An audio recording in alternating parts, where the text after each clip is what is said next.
자, 이렇게 해서 우리는 이제 고구려의 시조 주몽의 이야기를 봤습니다. 자, 그런데 여기서 하나 더. 오늘은 고구려의 시조 주몽 이야기뿐만 아니라 백제의 시조까지 우리 한번 특집으로 가보도록 하겠습니다. 근데 이제 여기는 주몽이 이제 결혼을 해야 될 거 아니에요. 결혼했는데 소선호라는 여자하고 결혼을 해요. 소선호는 여기는 이제 졸본 지역의 사람이지. 졸본 지역의 딸이죠. 소선호라는 여자분하고 이제 결혼을 해서 자식을 낳았어요. 근데 이것도 책마다 좀 기록이 나는데 뭐 전 남편의 자식이라는 기록도 있고 좀 다 다른데 워낙 옛날 얘기니까 그냥 그런 것까지 따지지 말고. 그래갖고 이제 동명성황하고 소선호 사이에 자식이 누가 있냐면 첫째 아들이 비류가 있고요. 둘째 아들이 온조가 있어요. 어느 날 그들에게 천천병력과 같은 꽝꽝 끔찍한 일이 벌어지게 됩니다. 그건 뭐냐? 새로운 배다른 형의 등장입니다. 이름하여 유리. 어떤 그 한 남자가, 건장한 남자가 씩씩거리면서 여기는 부여에서 부러진 칼 하나를 들고 여기는 주몽을 찾아온 거예요. 이게 어떻게 된 거냐? 이 주몽이 여기는 부여에 있을 때 사실은 여자가 있었어요. 여자가 있어가지고 사랑을 했고 그 여자가 임신을 한 거예요. 그 임신을 한 상태에서 이제 부여군이 죽이려고 하니까 탈출은 해야 되는데 문제는 뭐냐면은 임신한 부인을 데리고 탈출을 하다가는 다 이건 문제가 될 거 아니에요. 그래서 이제 먼저 떠나옵니다. 뭐 미안하게 됐습니다. 사랑한 건 맞습니다. 미안하다. 사랑한다. 그러면서 뭐라고 그러냐면 칼을 반쪽 부러뜨려. 칼이 있어. 칼인데 칼을 반쪽 부러뜨려. 이 칼은 내가 가져갈게. 이 칼은 당신이 가지고 있어. 그리고 아들이 태어나면 이 부러진 반쪽 칼을 가지고 날 찾아오도록 하세요. 그래서 칼을 딱 준 거야. 그리고 떠납니다. 미안하다. 사랑한다. 그래서 이제 왔어. 와가지고 새 장가를 된 거야, 이게. 소선하고. 그래갖고 잊고 살았겠지. 근데 어느 날 한 남자가 씩씩거리면서 찾아온 거예요. 왕 좀 만나겠다고. 너 누구냐? 예? 쟤 누군지 뭐 길게 말씀드리지 않고 이거요. 그러면서 얘가 이걸 딱 들고 있는 거야, 이거를. 이거를. 그러니까 주몽이 보고 과거가 아니, 이 칼은 잠깐만, 야, 내 상자 갖고 와봐. 열어가지고 딱 맞춘 거야. 어떻게 돼? 이게 왜 안 맞아? 맞은 거야. 그러면 그 뱃속에 있던 내 아들이 바로 너. 정말 미안하다. 이름이 뭐냐? 예, 저 유리라고 합니다. 어머니는 잘 계시니? 어머니 그만. 아이야, 내가 이 고구려 너한테 물려줄게. 정말 미안하다. 아빠가 정말 잘못했다. 끌어. 이 감동적인 장면이 이 둘한테는 감동이 아니라 충격으로 다가온 거죠. 형, 우리 이제 뭐 된 거야? 잘됐어. 우리 어떻게 해? 야, 끄자. 이렇게 된 거죠. 왜냐면 유리가 어찌 형이 왔으니까. 그래, 그냥 가출을 해, 둘이.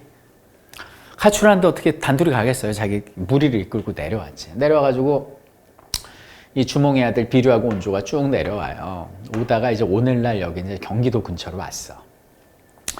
딱 왔는데 수도를 정해야 되는데 이게 높은 산 비슷한 데 올라가서 둘이 봤대. 딱 봤는데 보니까 저쪽 이제 서해바다 쪽을 여기는 비류는 이제 딱 찍은 거. 저쪽 좋은데? 근데 온조는 이쪽이 좋은 거 같은데?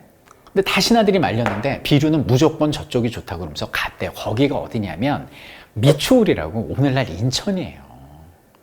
그래갖고 비류는 저기 인천으로 가고 이제 인천 미추홀로 가고 온조는 그 근처에 자리 잡고 주저앉은 거예요. 그래갖고 온조가 세운 나라가 백제야.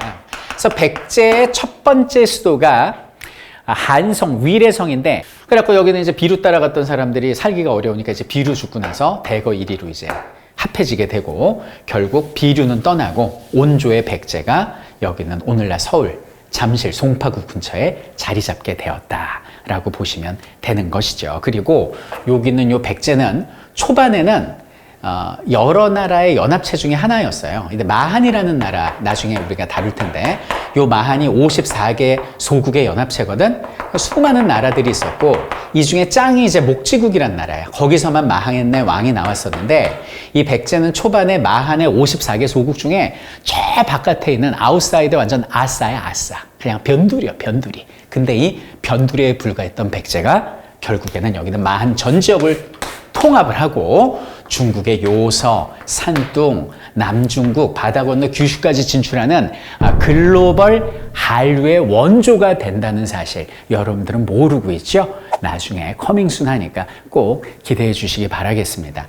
자, 그럼 여기서 우리가 정리를 하면, 자, 오늘 우리가 재밌게 들은 얘기를 한번 수업적으로 정리를 해보면요. 우리는 오늘 뭘 배우냐? 고구려의 시조를 봤어요. 일대왕이 누구예요? 동명성왕입니다. 동명성왕. 이 사람은 누구라고 그래? 주몽 이렇게 부르고요. 주몽.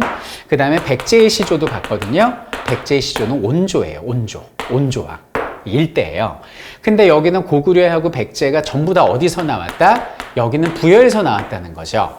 부여에서 도망친 고구려의 주몽이 고구려를 세웠고, 그리고 고구려 주몽의 아들로 가출을 한 온조가 백제를 세웠다.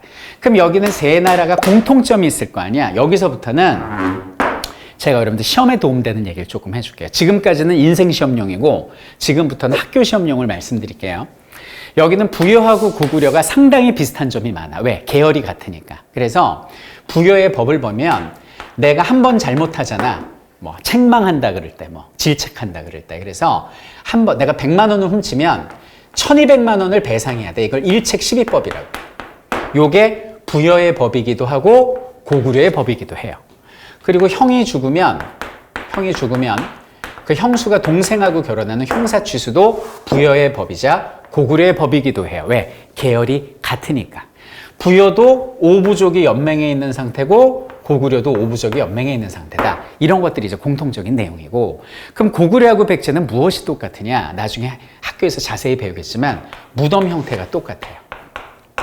무덤 양식 이런 것들이 상당히 비슷하다는 거. 그래서 고구려의 돌무지 무덤 나오면 백제도 돌무지 무덤이 나오고, 고구려의 굴식돌방 무덤이 나면 백제에도 굴식돌방 무덤이 나오고, 이런 것들은 이것이 같은 계열임을 알려주는 것이고, 나중에 6세기 가잖아. 한참 지나서 6세기쯤 가면 백제 성왕이라는 사람이 나라 이름을 바꿔. 뭘로 바꾸는지 알아? 우리는 남쪽에 만들어진 부여다. 남부여라고 이름을 바꿉니다. 그 이유도 바로 이 부여의 계열인 것이기 때문이다. 이렇게 이해하시면 될 것 같습니다. 자, 인생의 문제도 풀고 학교의 문제도 풀 수 있는 완전 일석이조죠. 그래서 우리의 설쌤의 101명, 우리 한국을 만든 101명의 위인들, 오늘은 시조편이었습니다. 자, 그럼 고구려의 시조 봤고 백제의 시조 봤으니 이제는 뭐가 남았습니까? 신라의 시조와 가의 시조가 남았죠. 자, 신라와 가의 시조는 과연 어떤 사람들일지 궁금하시죠? Coming soon to be continue 기대해 주시기 바라겠습니다. 출발!